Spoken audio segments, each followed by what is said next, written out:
I'm gonna tell you a scary ghost story. You prepped 6 months for a meet, you had no social life, and you still went 5 for 9. What is going on, ladies and gentlemen? Welcome back to the channel. If you're new to the channel, my name is Sean Noriega. I'm a powerlifter and powerlifting coach of over a decade. I have sent lifters to the national championship and world championship. I've coached several national champions and world champions from all over the world, and I myself have competed at the IPF World Championship as well, and have been a nationally ranked powerlifter for the past 10 years. There is nothing more unfortunate than prepping all your meals. You put all your mental and physical energy into a meet prep. Everything seems like it's going well, and then the inevitable meet day didn't go as planned post. If I had a nickel for every one of these I've seen, I would be a billionaire. So today, we are going to talk about the 3 mistakes that you're still making going into competition and how to avoid them. Before we get into that though, I'm going to be promoting our platform Strength Now. So if you are tired of self-coaching or you simply can't afford one-on-one coaching, those of us at Strength Now are offering an amazing service. It is going to be programming from each of some of the best coaches in this sport for all different purposes.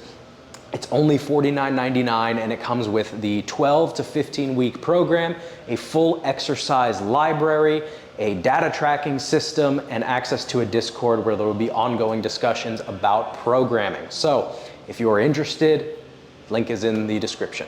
All right, so let's get into the video.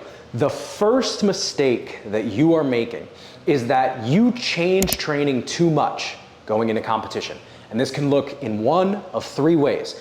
Training is either becoming too specific, it's becoming too heavy, or it's simply becoming too different.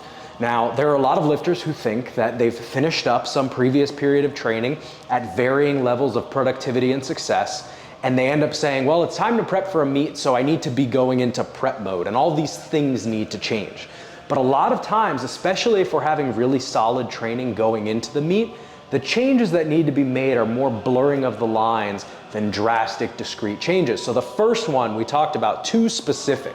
Now, this is a really common one that I see, where lifters will implement some kind of variation in the off season, be it a conventional deadlift with their sumo, high bar with their low bar, or even close grip with their comp bench.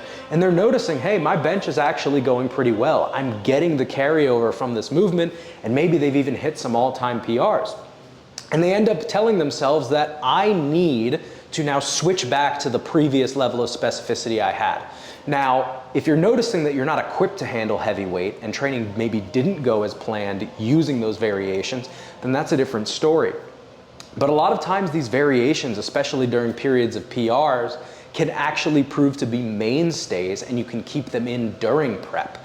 And oftentimes with lifters I coach, when we implement a variation, we sort of stumble upon gold and sometimes realize, hey, this is actually beneficial for our top end as well. Now, if you find you're not adequately prepared, what you can do is simply layer some kind of top set of the comp movement on that day, but still maintain that variation for the work that follows. The second thing that we mentioned was that your training ends up being too heavy. Now, when we think about the progress that we've made up to this point, the training that preceded it was what ultimately yielded that result. Seems straightforward, right? But a lot of lifters, what they'll end up doing is they'll look at that training and say, well, I need to bump the average intensity up maybe 5%, maybe even 10%. And what ends up happening is maybe they get some initial boost from just the higher intensity exposure, but then very quickly fizzle out. What I would recommend is in your off season and in maybe some heavier strength blocks further away from competition, try to manipulate the intensity if you're finding that your back off work is a little bit too light, and see how you respond. If you respond positively, then you can start to turn dials up incrementally throughout prep. But if you don't have that answer, you may end up burning yourself rather than helping. And then the third thing is that training just ends up too different, right? So you might be going from doing sets of 5 to sets of 7, sets of 8, and now you're saying to yourself, well, prep is starting, I need to be doing doubles or I need to be doing triples.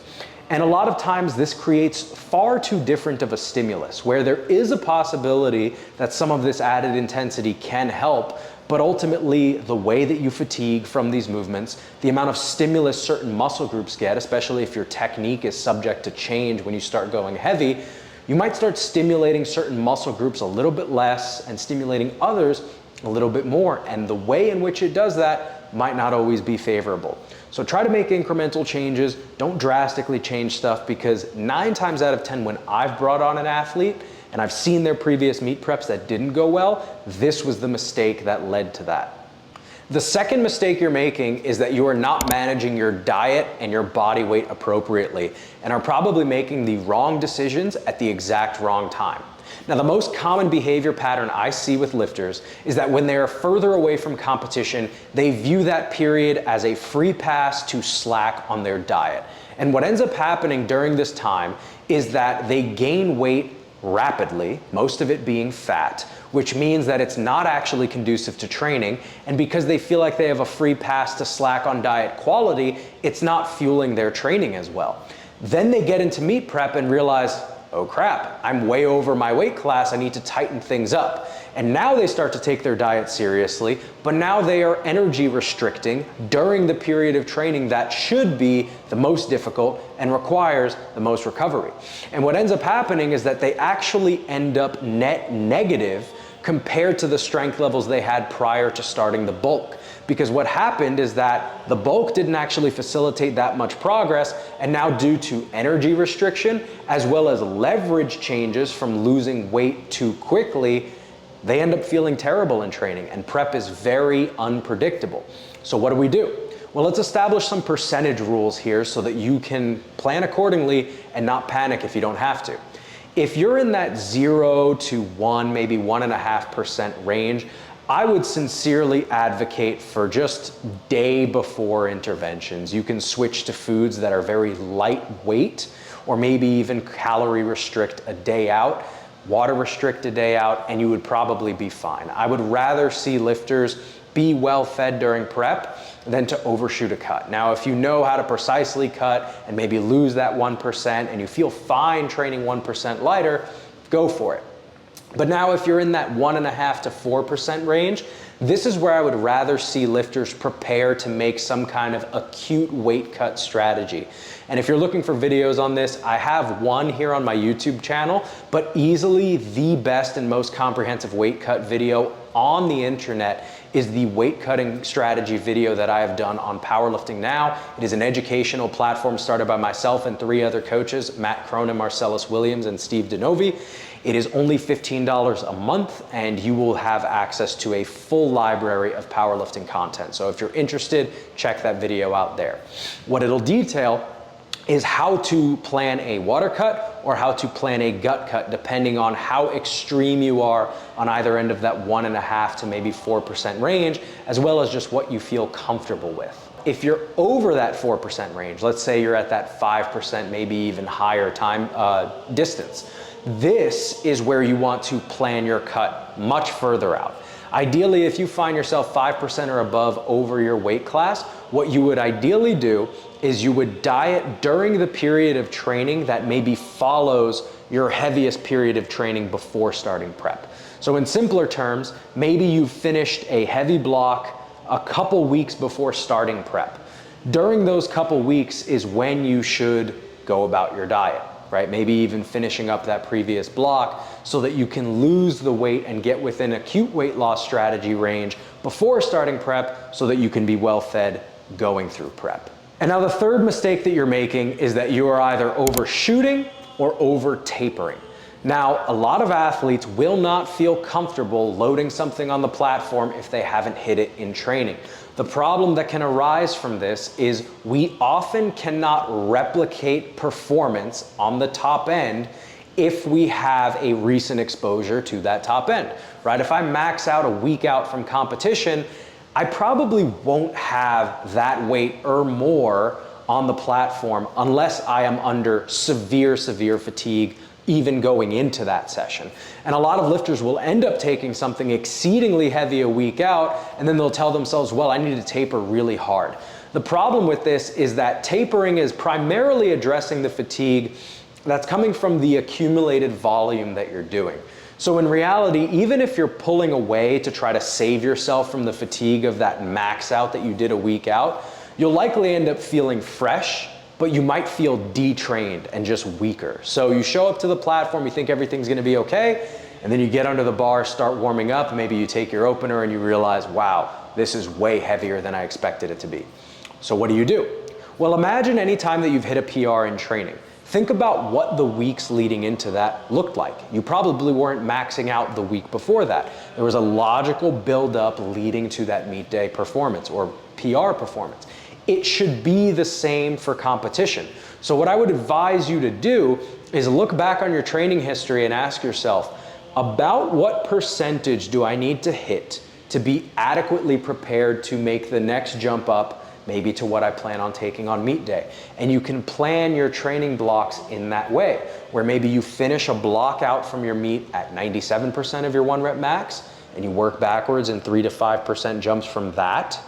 And then in the final block, that final week would hopefully be that 100% range, and then you take those same jumps working back. So that's what I would recommend in terms of pacing. Now, when I mentioned over-tapering, it's very common that lifters, especially if they don't have an experienced coach, will just pull back sort of equally across all lifts and pull back aggressively. Now, the reason I would not recommend this is that unless you know you are under severe fatigue, meaning that the numbers you're hitting in the late stages of prep are less than what you've been capable of in the past wholesale, you probably need some level of training stimulus to keep your fitness high enough going into the meet, and just need to pull back more incrementally. So what I'm just going to mention here are some rough guidelines that you can abide by to make sure you taper appropriately, but don't overdo it. When it comes to the squat, anywhere between 20 to maybe 35% is gonna be a sweet spot in terms of tapering volume on squat going into competition in that final week. For bench press, it could be as low as 5%, maybe even as high as 25%, but likely, unless you're a 500+ pound bench presser, the best thing you hit in training is probably gonna be the best thing you hit on the platform.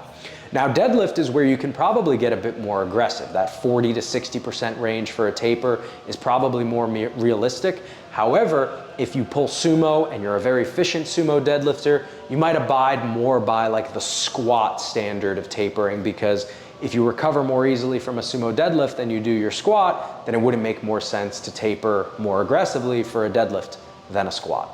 So I hope you guys found this video helpful. Now, what I want all of you to do is go leave a comment letting me know which of the topics I mentioned today you want to see me do a deep dive on, because ultimately I want to use this YouTube channel to give you guys quick, practical hits to make your training go better.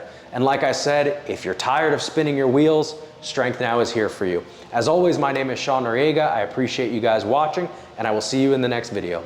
Take care.